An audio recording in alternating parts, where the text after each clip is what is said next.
إلا بالله العلي العظيم. Terima kasih pengacara majlis yang saya hormati, pengurusi dan seluruh ahli tangkuasa masjid, pegawai, fadil tuan imam dan semua para jemaah dirahmati Allah sekalian. Assalamualaikum warahmatullahi wabarakatuh. Alhamdulillah, kita panjatkan syukur pada Allah Ta'ala dapat sama-sama kita beriktikaf di masjid ini, dan malam ini dapat sama-sama kita hadir. Saya ingat ini lama dah saya tak mari. Saya pernah mari kuliah sekali dululah zaman sepah Jepun dulu ya. Lama lah ya. Jadi masjid ini teringat saya tidak banyak masjid yang nama Umar bin Abdul Aziz ya. Jadi istimewa masjid ini ya, mengambil nama. Ada ulama meletakkan Umar bin Aziz ini sebagai khalifah yang kelima, Khulafa ar-Rasyidin yang kelima, kerana kehebatan dia ya, kerana ketakwaan dia, tawaduk dia, zuhud dia. Walaupun sewaktu dia menjadi gubernur di Madinah, dia hidup baik macam biasa je ya. Pakaian pun hebat juga ya, waktu dia jadi gubernur di Madinah. Tapi bila dia diangkat sebagai khalifah, dia mengubah seluruh kehidupan. Bukan saja dia, keluarga dia, bahkan kita tengok dia mengubah masyarakat ya, dan meletakkan keadilan Islam sebagai suatu cara hidup yang dinikmati oleh semua, bukan saja manusia, bahkan haiwan. Zaman dia, tuan-tuan sekalian, zaman Umar bin Aziz memerintah ini, serigala dengan kambing boleh berkawan sekali ya, boleh main sekali ya. Satu hari bila seorang petani, biasa dia tengok kambing dan serigala dia main apa semua duk. Tiba-tiba satu hari dia tengok serigala tiba-tiba menangkap kambing dia. Ya, bila menangkap kambing dia, dia terkejut sebab ini tak pernah berlaku. Ya, terus dia kata, ya, khalifah wafat. Ya, khalifah wafat. Pada masa tu dia tak tahu pemberita Umar bin Aziz kena wafat. Tapi dia tengok bila serigala terkam kambing, dia tu beritahu pembantu dia balik segera, khalifah wafat ya. Mana dia tahu khalifah wafat? Sebab dia kata serigala menerkam kambing ya. Maknanya begitulah ya, keberkatan ya, zaman pemerintahan Umar bin Aziz. Dan berkat ini doa ya, imam tadi doa dan doa Nabi SAW, Allahumma barik lana fi Rajab. Bila masuk bulan Rejab, di antara benda yang kita minta doa ialah supaya Allah berkati pada bulan Rejab. Kenapa bulan lain tak minta doa berkat pada bulan lain? Bulan Syaban ke, Zulhijjah ke? Kenapa Rejab? Kerana Rejab itu dianggap sebagai pembukaan, miftah kepada jalan-jalan kemenangan untuk bertemu Ramadan. Ya. Tidak ada suatu hadis yang Nabi SAW doa panjang umur kecuali doa untuk bertemu Ramadan. Kita biasa doa panjang umur untuk bertemu pilihan raya. Jangan mati awal lah, biar dan ngundi dulu. Ya, tak, biar dan ngundi dulu. Ya, tapi Nabi SAW doa supaya bertemu Ramadan. Allahumma barik lana fi Rajab wa Sya'ban wa ballighna Ramadan. Panjangkanlah umur kami ya Allah hingga kami bertemu dengan bulan Ramadan. Doa untuk bertemu Ramadan. Kenapa doa untuk bertemu Ramadan? Kerana Ramadan ke Ramadan pengampunan Allah. Siapa yang hidup Ramadan tahun lepas, tuan-tuan hidup belaka kan Ramadan tahun lalu ya. Siapa yang hidup Ramadan tahun lepas, dipanjang umur hingga berjumpa Ramadan. Ramadan ke Ramadan tu pengampunan Allah. Betul-betul suatu rahmat Allah, sebab umur ni hak Allah ya. Tak ada siapa doktor pakar boleh panjang umur kita, pendek umur kita. Betul-betul mutlak milik Allah Subhanahu Wa Taala.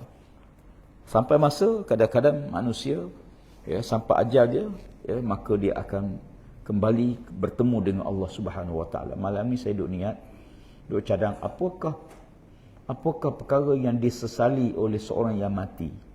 Ya. Allah Taala sebut dalam Quran supaya benda itu tidak berlaku pada kita.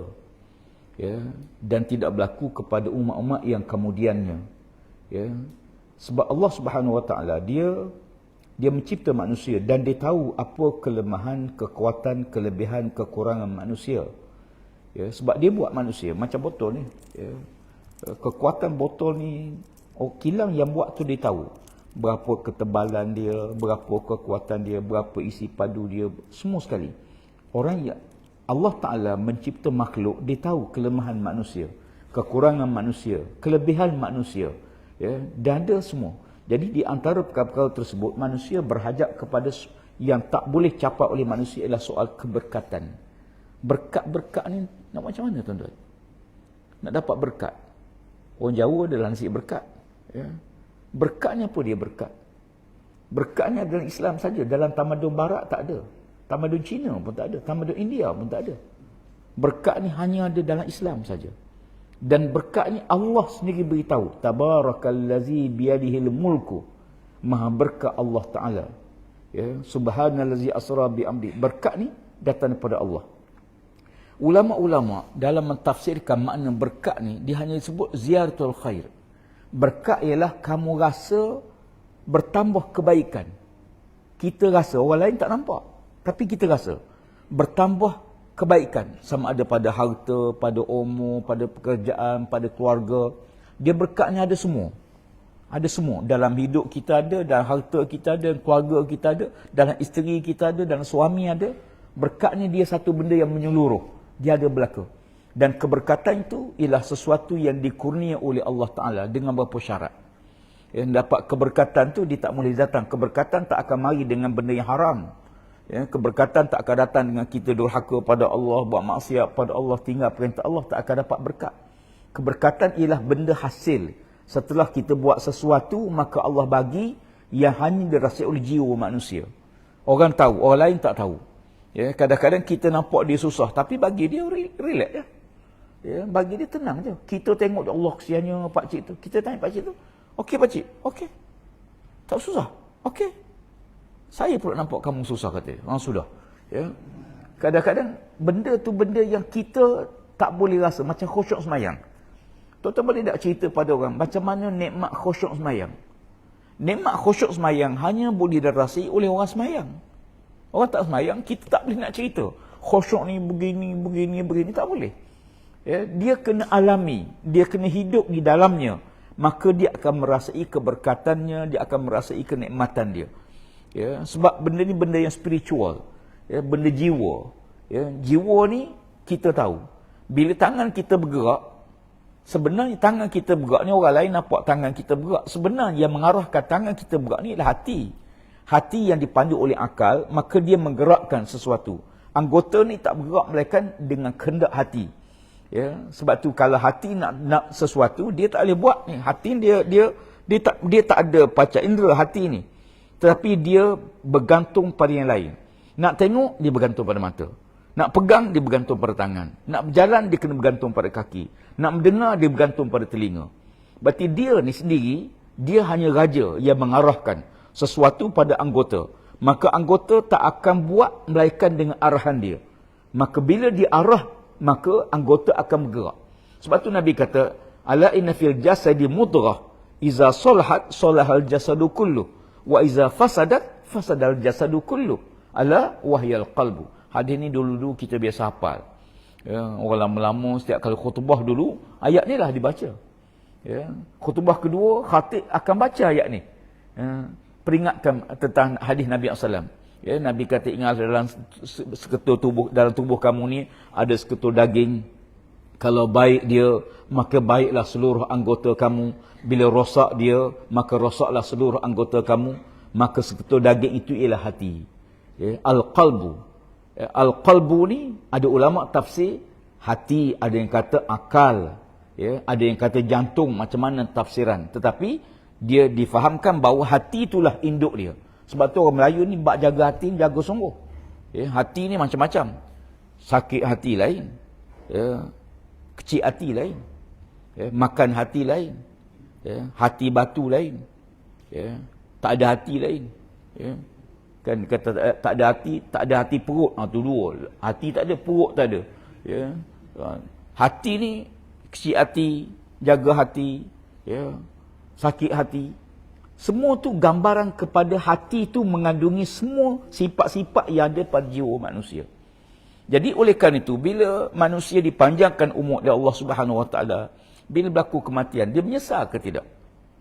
Ya, semua orang menyesal. Satu hari bila Nabi SAW sebut pada Aisyah, pada sahabat-sahabat yang lain, Nabi kata man ahabba liqa Allah, ahabba Allah liqa'ahu. Ya, sesiapa yang suka bertemu dengan Allah, maka Allah pun suka bertemu dengan dia. Ya, siapa-siapa yang benci, yang tak suka bertemu dengan Allah, maka Allah pun tak nak dan tak suka bertemu dengan dia. Ini hadis biasa kita dengar. Nabi kata siapa man ahabba liqa Allah, siapa-siapa suka berjumpa Allah, maka Allah pun nak jumpa dia. Tapi siapa-siapa yang tak nak jumpa dengan Allah, maka Allah pun tak nak jumpa dengan dia. Aisyah radhiyallahu anha ditanya, apakah kematian? Tengok Aisyah, hebat tak hebat ilmu dia. Nabi sebut begitu, kita bagi kita biasa je lah. Tapi Aisyah tanya, ya Rasulullah, apakah mati? Sebab nak jumpa Allah ni kena mati dulu, tuan-tuan. Tuan-tuan nak masuk syurga, confirm kena mati. Selagi tuan-tuan duduk di Kedah ni, confirm tak masuk syurga. Ya, minta maaf lah. Syarat nak masuk syurga kena mati. Apa macam mana? Nak tak mati? Ya, kalau boleh kemudian sikit. Ya, kalau tuan-tuan dulu lagi bagus. Saya kemudian sikit tak apa. Ya, tak. Ya. Jadi Aisyah ni tanya, apakah mati? Sebab aku ni takut mati. Aisyah beritahu, aku pun takut mati. Apakah takut mati tu kerana takut tak nak berjumpa dengan Allah? Bukan tak nak jumpa dengan Allah. Ya, bukan tak nak jumpa macam orang perempuan lah. Ya, suami tanya, kamu lawan, jangan lawan ayat Quran ya. Suami nak kahwin lain. Dia baca ayat Quran, ayat tu dia hafal, ayat lain tak hafal. Ya. Ya. Dia kata jangan durhaka, ni ayat Quran ni. Allah Taala suruh fankihu ma tabalakum minasa masna wa sulasa wa ruba. Kahwinlah kamu 2, 3, 4. Tuhan start dengan 2 dulu. Bukan start 1. Kahwin ni start 2 dulu makcik. Tak ada arah lah malam ni. Ni tajuk ni sikit contoh je. Dia kata saya tak tolak ayat ni ustaz. Bukan tolak ayat Quran tak boleh. Mana boleh kita menafi ayat Quran? Tak boleh. Terima tak? Terima. Lepas tu boleh kan? Tak boleh. Jadi makcik terima dah ayat ni? Terima. Tolak dah ayat ni? Tak tolak. Jadi bolehlah suami kahwin lain? Tak boleh. Ya. Tak boleh tu bukan tolak ayat Quran. Kata Aisyah radhiyallahu, apakah kematian ya Rasulullah? Kalau mati aku pun tak suka. Aku pun takut dengan mati. Nabi kata bukan. Orang beriman, dia beramal soleh, beribadah pada Allah Ta'ala, minta ampun pada Allah salah silap. Maka Allah Ta'ala sedia bagi dia syurga sebagaimana Allah janji. Maka dia nakkan syurga tersebut. Maka Allah Ta'ala pun nak bagi pada dia syurga itu. Itu maksudnya. Masya Allah. Itu rupanya maksud hadis Nabi tadi. Ya? Maksudnya apa dia? Nabi kata siapa-siapa suka bertemu Allah. Rupanya suka tak apa dia? Suka bertemu dengan Allah untuk dapat janji Allah Ta'ala. Ada pun orang kafir, orang durhaka, orang syirik pada Allah. Dia tahu dia akan masuk neraka. Ya, dia akan dimasukkan neraka Allah Ta'ala. Bukan masuk saya, kekal selama-lama-lamanya. Dia nak tak pergi neraka? Dia tak nak. Maka dia tak mau. Tak mau dengan kematian kerana tahu mati itu menyebabkan dia masuk neraka. Maka Allah Ta'ala pun, orang yang tak suka berjumpa dengan dia dan rahmat, maka orang ni akan dapat azab. Na'udzubillah. Jadi oleh kerana itu, beberapa ayat Quran menjelaskan pada kita, orang mati ni dia ada benda dia menyesal. Ya. Yang pertama, laula akhartani ila ajalin qarib fa asaddaqa wa akum minas salihin. Yang pertama. Ya. Kalaulah Allah Ta'ala panjang sikit umur aku. Ya. Kalau Allah panjang sikit je, sepatut mati pukul 7 tadi. Mereka kata kesian pakcik ni, kita lanjutlah 7 malam besok. Ya. Allah panjang sikit umur dia, apa nak buat? Saya duk fikir kalau saya lah, bila tak tengok ayat ni, kalau kita ketepi ke ayat ni, kita guna akal kita, guna logik kita, guna amalan diri kita. Kalau Allah panjang sikit umur kita, apa nak buat? Saya nak bertaubat pada Allah. Kan? Ya, saya nak bertaubat pada Allah Ta'ala. Saya nak qada puasa saya nak qada semayang saya nak buat baik pada manusia, saya nak minta ampun pada Allah Ta'ala. Itu kita rasa.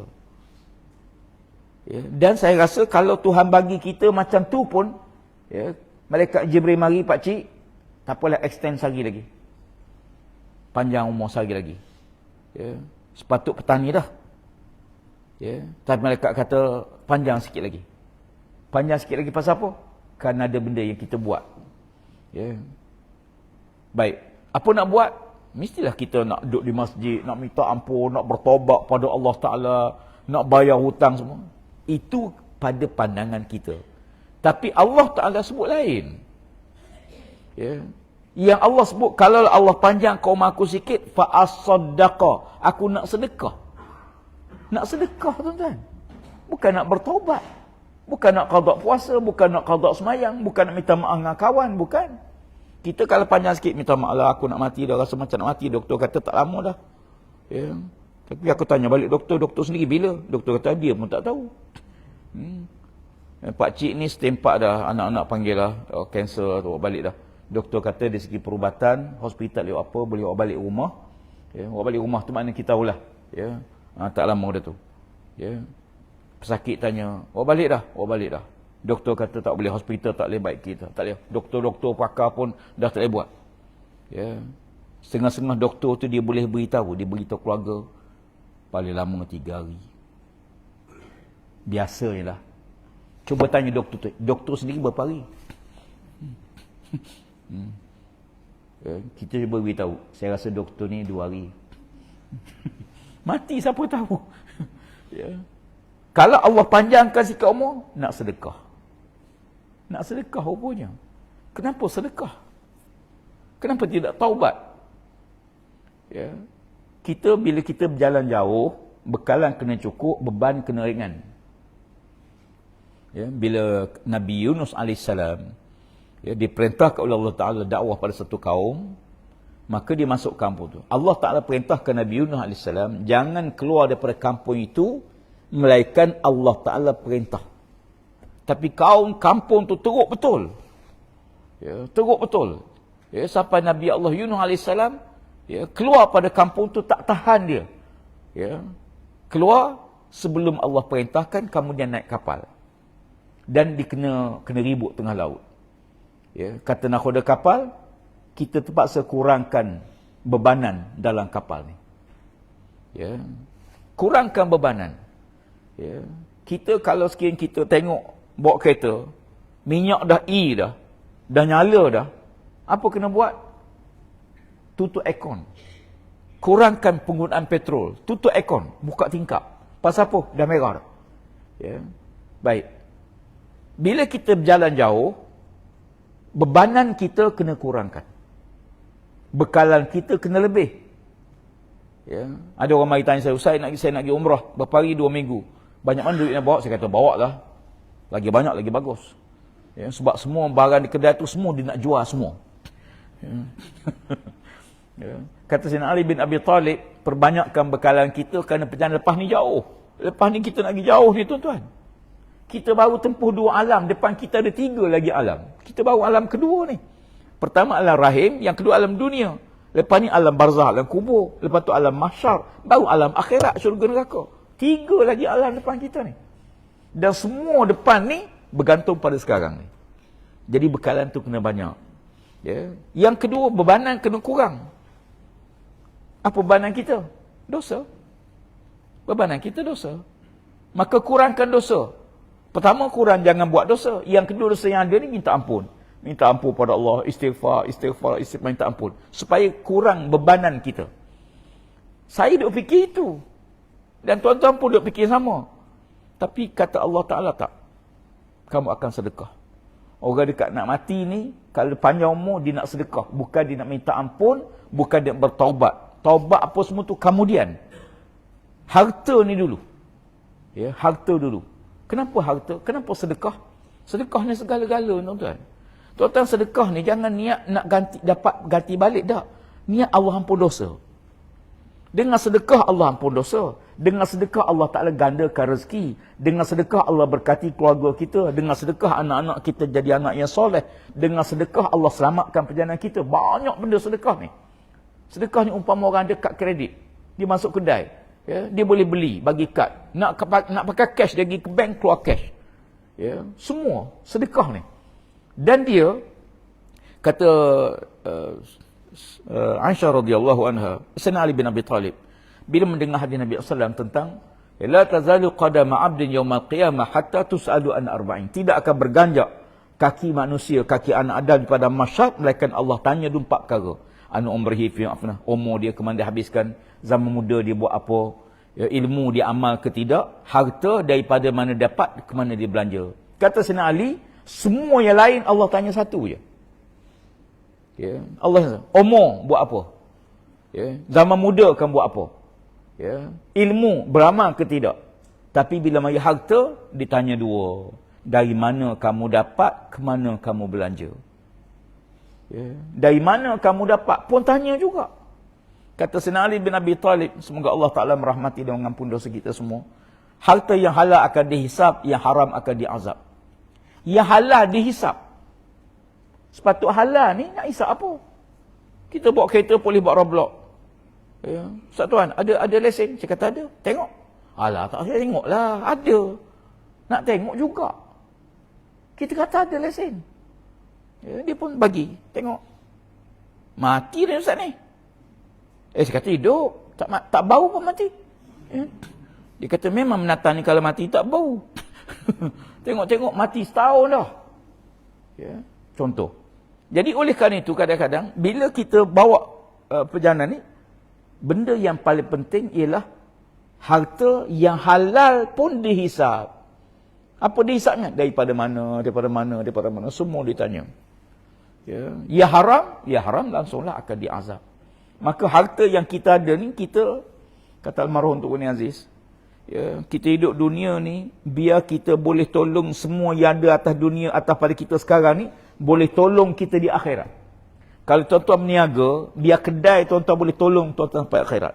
Kalau tuan-tuan ada kebun, biar kebun kita boleh tolong kita sampai akhirat. Kalau tuan-tuan sebagai cikgu, biar kita mengajar tu boleh tolong sampai ke akhirat. Ya, buat apa pun, bidang apa sekalipun, biar yang kita bawa ni, bijak kita boleh guna sampai ke akhirat. Ya, maka itulah untung. Sebab tu orang mengajar, kalau mengajar kerana gaji je, murah benar lah ilmu kita. Tuan-tuan pergi kedai beli Quran, tanya tokek, berapa harga Quran? RM50. RM50 tu bukan harga Quran. Quran tak ada nilai. RM50 tu harga kertas, upah dia, upah cetak, upah angkat je. Nilai Quran mana ada nilai? Ilmu. Ya. Saya satu hari beli hadis, beli kitab ni. Beli kitab 1100 hadis ni. Saya tanya tokek dia, berapa harganya? Dekat RM60 ni satu. Saya kata, Masya Allah, RM60. Taklah besar sangat. Tapi bila saya tengok, satu hadis pun tak ternilai dah tuan-tuan. Apatah lagi dengan 1100 hadis dalam ni. Maknanya kita bukan beli ilmu. Yang kita beli ialah hanya sekadar kertas dia, upah cetak dia, gitu je. Ilmu tak ada nilai. Ya, sebab tu bila kita dalam bab harta, daripada mana kita dapat cara baik, cara berkat, orang bagi, cara halal. Alhamdulillah. Kita guna pula ditanya. Ke mana kita guna harta tersebut? Ada orang kadang-kadang harta dia tak banyak. Ya, harta tak banyak. Ada seorang sahabat saya. Semoga Allah cerahkan rohnya. Dia telah kembali ke rahmatullah. Ya. Dia ni seorang yang memang bukan senang lah. Bukan senang. Tapi kerja dia tolong orang. Ya. Ada duit dia terus tolong orang. Kadang-kadang dia tolong orang lain dalam keadaan keluarga dia tak ada makanan. Dia beri pada orang lain. Luar biasalah. Ya. Dia meninggal di Madinah. Dan dia meninggal di Baqi'. Ya. Jadi oleh kerana itu Allah Subhanahu Wa Taala menyebut tentang yang pertama nak sedekah. Yang kedua wa akum minas solihin. Aku nak jadi hamba Allah yang soleh. Kalau panjang sikit umur, aku nak jadi hamba Allah yang soleh. Tak nak dah jadi golongan fasik, tak nak dah minum air ketum, tak nak dah pergi domba ekor. Ya. Ni tua-tua minum air ketum lagi ni. Ya, bukanlah kampung ni, kampung sebelah ni. Ya. Ya. Kadang-kadang merah, ngapa pak cik? Tak tahulah paling kepala, kena ketum. Ya.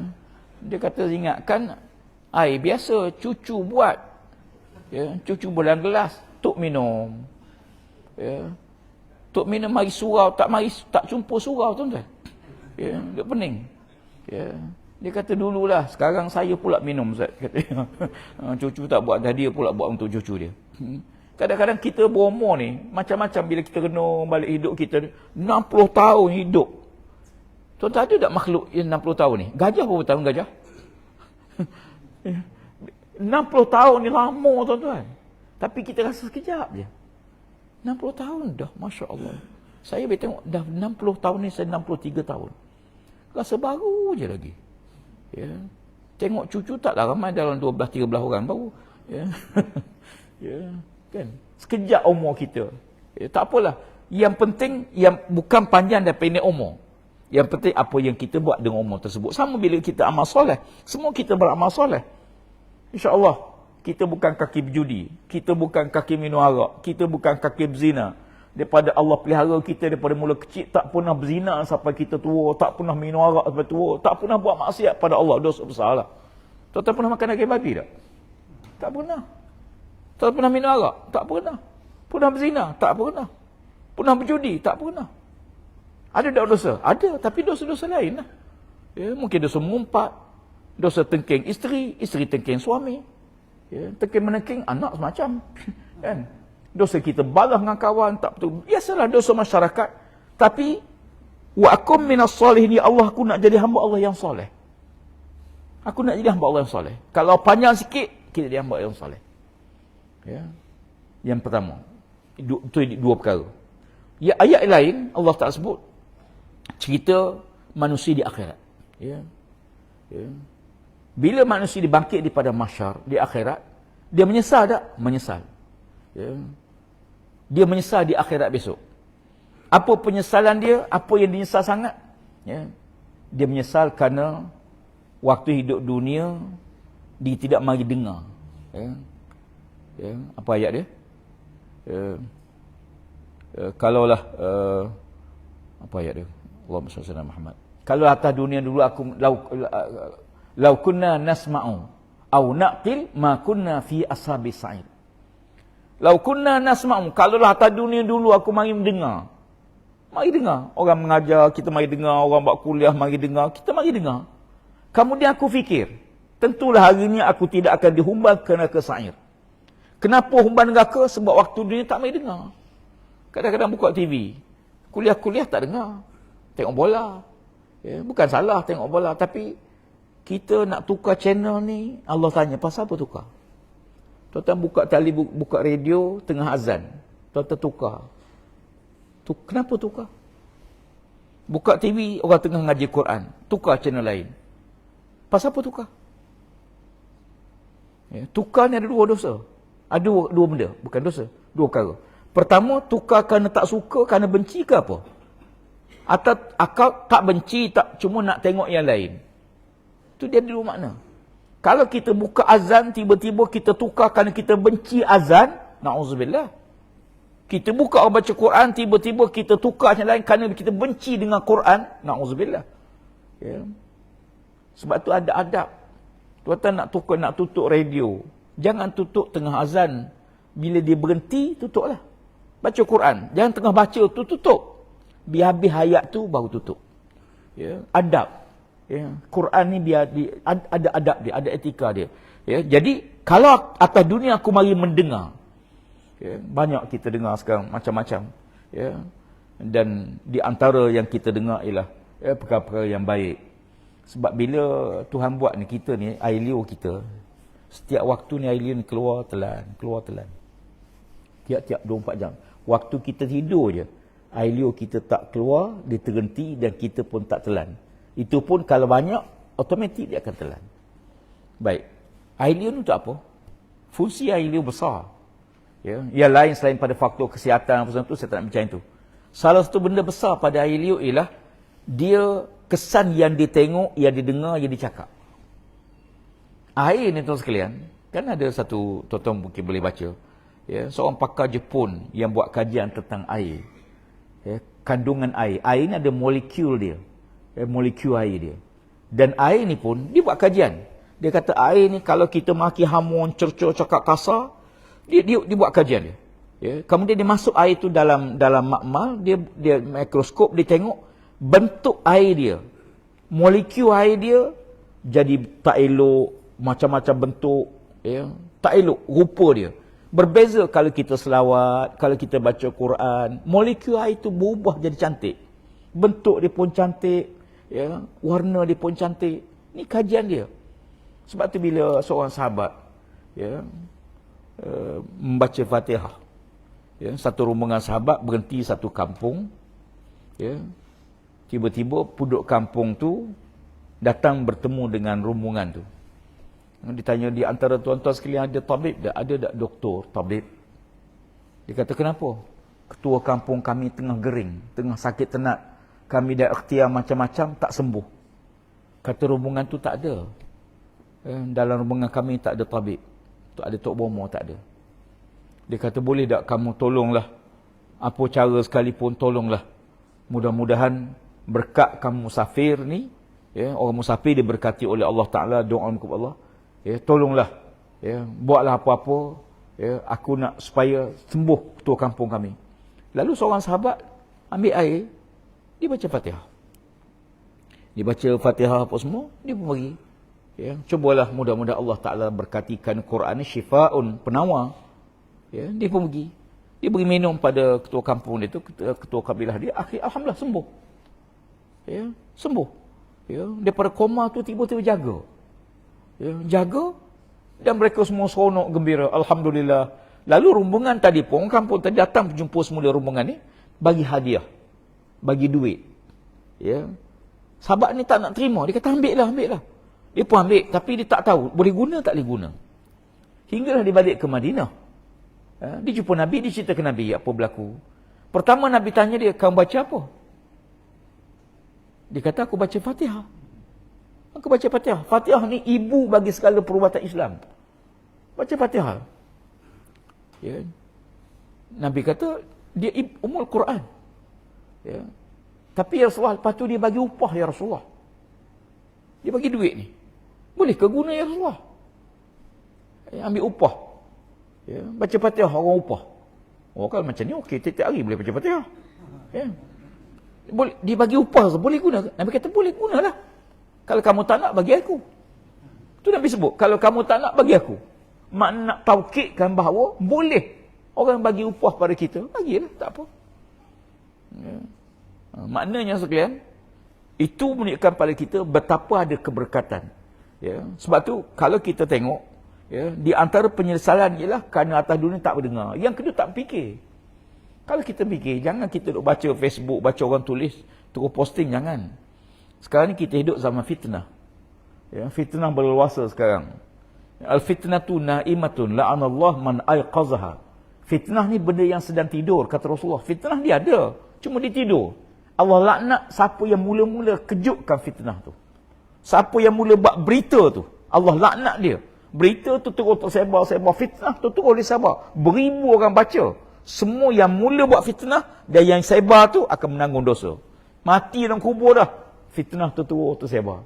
Dulu fitnah 90 juta, tu tengok tak? 90 juta. Ya, macam-macam fitnah digambar. Fitnah ini terus tersebar. Ya. Sebab tu zaman sekarang kalau tuan baca, jangan terus komen. Mungkin tak ada 2 minit dapat berita baru, palsu, palang, palsu. Kita dah komen dah. Ya, jangan cepat bagi respon kepada mana-mana berita yang kita baca. Jangan baca terus tulis, maki hamun cerca celaka dia. Ya, jangan. Pasal apa? Lepas kita hantar komen, kita bantah, kita apa, tiba-tiba dalam 4-5 minit dapat sampai. Rupanya palsu berita tadi. Kita dah kutuk dah. Kita dah share dah. Sebab tu dapat berita, relax. Ya, boleh jadi berita tak betul. Yang kedua, siapa yang buat berita ni? Ya. Allah Ta'ala sebut dalam Quran, in ja'akum fasiqun binaba'in. Kalau orang fasik datang buat berita, kamu kena siasat dulu berita yang dia buat ni. Sebab yang buat ni tukang fasik. Tapi kalau kita kenal, hari ni tak kenal. Facebook ni tak kenal. Nama laki-laki, betina, orang perempuan rupanya. Nama perempuan, laki. Nama Melayu, rupanya Cina. Nama Cina, rupanya Melayu. Sekarang Facebook, kita tak kenal. Mungkin dia fasik. Mungkin dia orang kafir. Mungkin tak siapa-siapa. Mungkin orang luar negara yang menyamar. Mungkin orang nak melaga-lagakan kita. Macam-macam. Ya, sebab tu kalau sekarang ni, kalau mari berita, lebih baik kita tawakuf dulu. Ya, jangan cepat-cepat nak komen, cepat-cepat nak share ya, komentar kita. Ada orang kadang-kadang ditulis benda tak betul. Dapat pada saya. Bawah tu ditulis, tolong share. Tuan-tuan, benda tak betul dia suruh kita tolong share. Kalau kita share kerana arahan dia, kita menanggung dosa yang sama. Ya, dan zaman sekarang ni zaman yang tu. Sebab tu kata Nabi SAW, Ini hadis, satu hadis. Ya. Al-fuqaha'u umana'ur rusuli ma lam yadkhulu fid dunya. Qila ya Rasulullah wa ma dukhuluha? Wa ma dukhuluhum fid dunya? Qala ittiba'us sultan fa iza fa'alu zalika fahzaruhum ala dinikum rawahu Tabrani. Ya. Nabi kata al-fuqaha, para faqih, ya, para ulama fiqh adalah pelaksana amanah para rasul selama mana mereka tidak memasuki dunia. Selagi mana dunia tak masuk dalam hati perut dia, maka kata Nabi, ulama ini, ya, al-fuqaha, fuqaha ni dia mengeluarkan hukum. Faqih, orang yang tahu dia mengeluarkan hukum. Hukum dia itu akan diikuti oleh orang ramai. Ya, maka dia kata umana ur-rasul. Dia ni pemegang amanah kepada Rasul. Sebab tu kadang-kadang kita, banyak orang saya tengok, dia komen di atas benda yang orang lain tulis. Bukan sumber yang asal. Ya, bukan sumber yang asal.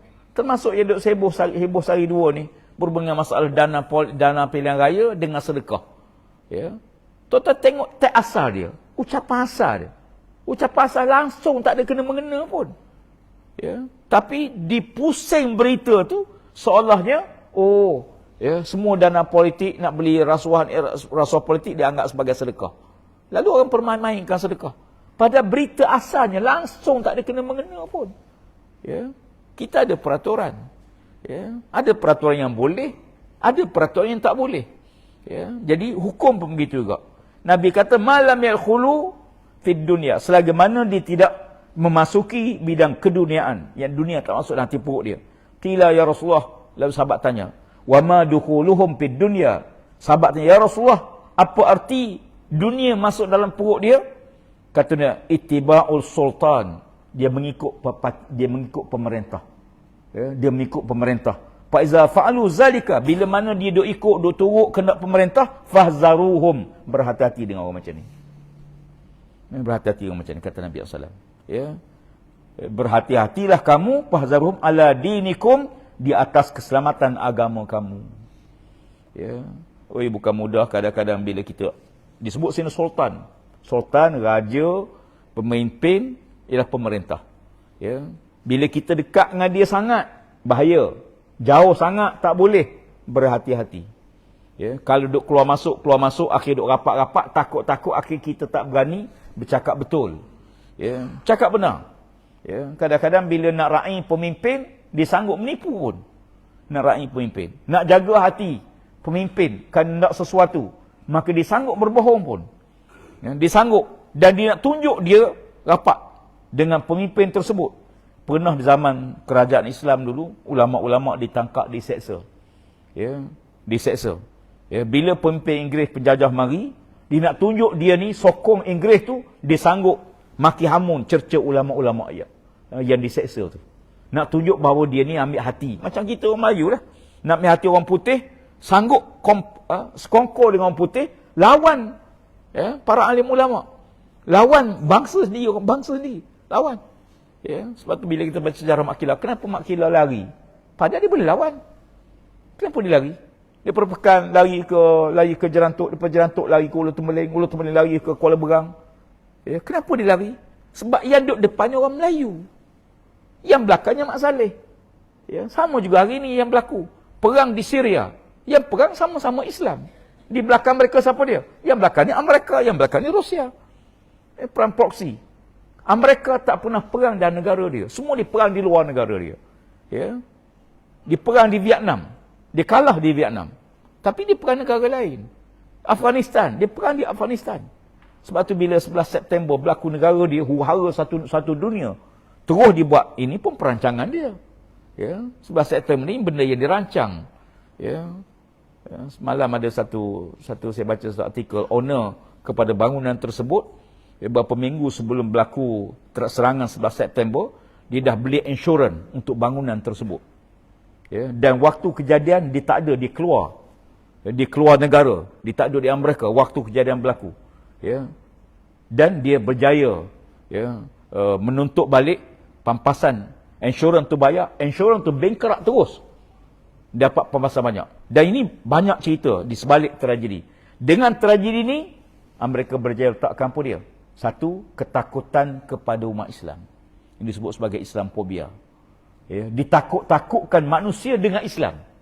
Ya, maka dia wujudkan contoh, ya, Taliban di Afghanistan. Ya, sebenarnya dia kalah di Afghanistan.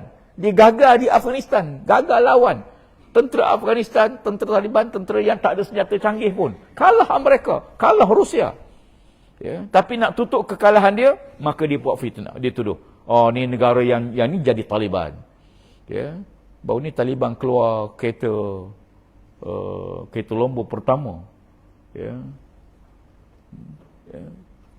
Afghanistan mengeluarkan kereta Lombo yang dianggap antara yang tercanggih, menggunakan sebahagian besar produk dalam negara. Ya. Tengok, dia tunjukkan teknologi dia yang ada. Ya. Jadi oleh kerana itu, ni musuh. Sebab tu kadang-kadang kita ni, apakah musuh sedang laga-lagakan kita ni, mereka ada agenda lain di belakang. Macam orang main catur lah. Orang main catur. Ya. Kita nampak makan sini, tolak sana. Atau main dam. Main dam pun sama juga. Ya, kadang dia bagi kita makan. Ni rasuah ke? Ya. Suruh makan. Sebab dia nak makan 3. Dia bagi makan dulu. Tapi bagus sebab boleh naik haji. Orang main dam ni sekurang-kurang bunyi juga naik haji. Alhamdulillah lah. Haji. Cuma sebelum naik haji tu baik. Lepas naik haji tu jahat. Ya, lepas naik haji makan, depan makan, belakang makan, undur makan. Ya. Sebelum naik haji tak? Elok ya sebelum naik haji. Bagus makan depan je, ke depan je. Dan haji jaga. Sama-sama haji pun makan. Tak patut betul. Tak. Sepatut kita sehaji sama haji ni bincang elok. Kan? Jangan bala. Kita sama-sama haji dah. Tak. Ya, kena makan. Buat peraturan tak makan kena tangkap. Ya, yang rasuah tak kena tangkap. Yang merompak tak kena. Yang tak makan kena. Jadi kena makan juga. Ya. Sebab tu bila seorang pakcik tu, dia duduk tengok dapat menantu baru. Cerita orang dapat menantu baru ni. Ya. Baru-baru ni tak tahu perangai menantu tu. Menantu pun tak tahu perangai pak mentua. InsyaAllah kita. Ya. Dah lama, 2-3 bulan duduk, barulah tahu perangai. Menantu ni semayang bagus. Kerja malas. Ya, kerja malas. Ya, tidur, bangun-bangun makan, kerja malas. Yang pak mentua pula kerja rajin, semayang pula malas. Pak mentua ni rajin kerja, pagi-pagi dah siap baju kerja. Ya, tapi semayang tak. Menantu tengok pak mentua tak semayang, pak mentua aku ni. Pak mentua tengok menantu, malas menantu aku ni rupanya. Cuma mereka ni ada satu hobi yang sama. Hobi main dam. Daji. Menantu pun minat, pak mentua pun pandai minat. Jadi petang-petang duk main dam. Main dam. Satu hari main dam. Main. Pak mentua silap macam mana alih buah, menantu kata makan. Pak mentua kata, kau ni makan bagus, kerja je malas. Makan bagus. Kerja malas. Merah telinga menantu. Jalan-jalan menantu pula silap alih. Pak mentua kata makan, haji. Ni haji terus. Menantu kata haji apa, semayang tak? Kita nak naik haji kena semayang, jangan tinggal. Merah telinga pak mentua pula. Ya. Jadi terus sekalian, amanah ni, ya, iman ialah satu amanah Allah Subhanahu Wa Taala. Dan satu lagi hadis kita ambil lah untuk penutup malam ni. Sabda Nabi sallallahu alaihi wasallam, "Inna baina yadayya as-sa'ah fitanan ka'annaha qita'ul laili al-muzlim. Yusbihu ar-rajulu mu'minan wa yumshi kafira wa yumshi mu'minan wa yusbihu kafira. Yabi'u dinahu bi'aradin minad dunya." Rawahu Abu Daud. Kata Nabi SAW, di antara mendekati kiamat akan terjadi fitnah-fitnah. Kata Nabi, di antara tanda-tanda dekatnya kiamat itu ialah berlakunya, ya, fitnah-fitnah ka'annaha qita'ul lail. Fitnah ni kata Nabi seumpama sepotong malam yang gelap. Ya. Sepotong malam yang gelap pekat. Ya. Yusbihu rajulu mu'minan. Seorang tu pagi-pagi kelihatan macam orang mukmin. Wa yumshi kafira. Petang jadi kafir mula. Atau wa yumshi mu'minan. Atau petang dia jadi seorang mukmin. Kelihatan macam orang mukmin. Wa yusbihu kafira. Pagi jadi kafir mula. Perangai dia, akhlak dia. Tengok orang mati, nampak beriman je, pakai tudung, semua elok je. Ya, hari Jumaat semayang je. Tengok lepas tu, Masya Allah. Ya, rupanya kerja-kerja macam bukan kerja orang mukmin dah. Bukan kerja orang mukmin. Mari masjid, pakai tudung, rupa pencuri. Ya, mencuri. Muslimat mungkin boleh viral ni. Ya, pakai tudung, pakai telkung apa semua. Ya, waktu tengah semayang, curi beg tangan perempuan. Macam-macam beg tangan ni jangan banyak-banyak sangat duit. Ya, bagi suami pegang, selamat sikit. Ya. Kadang-kadang masuk masjid pakai kopiah, merompak rupanya. Ya. Kadang-kadang tengok payah kita kenal. Akhir zaman ni payah kita kenal. Ya. Kelihatan nampak macam orang baik, tapi akhlaknya buruk. Ataupun nampak perangai buruk, tapi Masya Allah. Ya. Budak-budak kadang-kadang yang ada remaja kita tengok pakaian, dengan t-shirt je apa semua. Rupanya hafal Quran. Masya Allah. Ya. Ya. Kadang-kadang pakaian tak boleh gamin. Keadaan peribadi. Kata Nabi wa yumshimuan wa yasbuka. Yabi'u dinahu bi'arad minad dunya. Mereka ini sanggup menjual agama, na'uzubillah, dengan harta benda dunia. Ya. Apa yang sedang berlaku sekarang ni? Negara-negara Islam, negara-negara Arab, ya, kita boleh tengok macam mana makin jauh, macam-macam masuk. Ya. Saudi sendiri pun, negara-negara Arab macam-macam berlaku. Ya. Jadi kita sendiri, mudah-mudahan apa yang penting pada kita ialah apa yang Allah Ta'ala sebut dalam Quran sebagai panduan kepada kita. Dan kata Nabi SAW, man yuridillahu bi khairan yufaqihu fiddin. Siapa-siapa yang Allah nak bagi dia jadi orang baik, saya dijadikan oleh Allah dia faqih dengan agama. Faqih makna apa dia? Dia tahu, dia belajar, dia faham, dia beramal. Siapa-siapa Tuhan nak bagi kebaikan dia. Tuan-tuan tengoklah. Ada doktor, hebat. Seorang doktor, seorang engineer. Tapi Masya Allah, seorang mukmin yang soleh. Seorang yang muttaqin. Ya. Dia kadang-kadang bidang belajar dia lain. Tapi kefahaman agama dia, kehidupan dia. Ya. Jadi siapa-siapa saja ya Allah nak bagi kebaikan pada dia, dijadikan dia orang yang faqih dengan agama. Wa innamal ilmu bitta'allumi. Ketahuilah ilmu itu hanya diperolehi melalui belajar. Ya. Mudah-mudahan kita semua mendapat sepatah dua malam ini untuk jadikan panduan kita. Yang pertama, sedekah. Ya, kalau boleh jangan tiap-tiap hari boleh sedekah. Sedekahlah walaupun sikit. Ya. Biar jangan berlalu satu hari tanpa sedekah. Ya. Kalau boleh, sedekahlah tempat yang kekal. Dengar orang nak buat masjid, bagilah. Ya. Kita bagi sumbangan kita RM1, RM2, RM10 pun. Lepas kita bagi tu, kita mati dah. Masjid tu berapa lama hidup, selagi itulah kita dapat pahalanya. Berpanjang-panjangan. Ya. Sedekahlah kepada tempat tu. Tuan-tuan hari ada masjid, kita bayar bil api, bayar bil air. Ya. Tuan-tuan, bil air ni jangan guna duit masjid. Kalau boleh tuan-tuan ambil bayar. Berebut bayar. Tuan-tuan bayar bil air, katalah RM50. Sebulan orang berwudu. Sebulan orang mandi, semua dapat pahala pada kita. Ya. Bulan depan Tok Bilal pula. Ya. Kemudian bulan tu Tok Siap pula. Contoh. Ya. Masjid saya tu tak pernah tak tahu siapa yang bayar. Dapat bil tak tahu siapa yang bayar.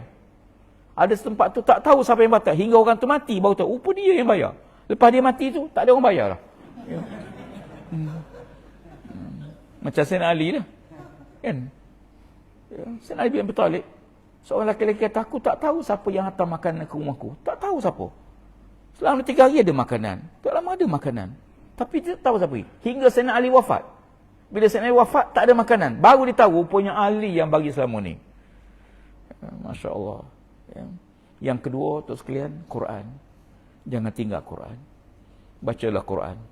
Ya. Quran ni seboleh-bolehnya, kita buka handphone pagi-pagi, jangan tengok WhatsApp dulu. Jangan tengok Facebook dulu. Baca Quran dulu. Buka, baca Quran 1-2 muka. Lepas tu kita bacalah. Tengoklah yang lain. Ya, yang kedua. Yang ketiga, 10 kali selawat waktu pagi, 10 kali selawat pada waktu petang. Ya, ini mudah tu sekalian. Nabi kata siapa-siapa selawat padaku 10 kali pagi, 10 kali petang, dia mendapat syafaatku nanti di akhirat. Ya, mudah ya. Pagi kita selawat 10 kali, Allahumma salli ala Muhammad wa ala sayyidina Muhammad. Allahumma salli ala Muhammad wa ala sayyidina Muhammad. 10 kali. Petang pun sebelum tidur kita selawat 10 kali. Insya-Allah kurang-kurangnya lah. Ini paling common lah. Ya. Mudah-mudahan dia berkati Allah Subhanahu wa taala, Allah ampun dosa kita. Insya-Allah panjang umur. Jumpa lagi. Terima kasih banyak. Malam ni saya tengok jadualnya kalau ikut Ustaz Saad malam ni. Terima kasih banyaklah lagi ruang giliran pada malam ni. InsyaAllah panjang umur jumpa semula pada masa akan datang insyaAllah. A'udzubillahi minasyaitanirrajim. Bismillahirrahmanirrahim. Alhamdulillahirabbil alamin. Wassalatu wassalamu ala asyrafil anbiya'i wal mursalin wa ala alihi washabihi ajma'in. Allahumma zidna wa la tanqusna wa akrimna wa la tuhinna wa ardana warḍa'na ya arhamar rahimin. Rabbana tabayyana baina qawmina bil haqq wa anta khairul fatihin. Wa sallallahu ala sayyidina Muhammad wa ala alihi washabihi ajma'in. Alhamdulillahirabbil alamin.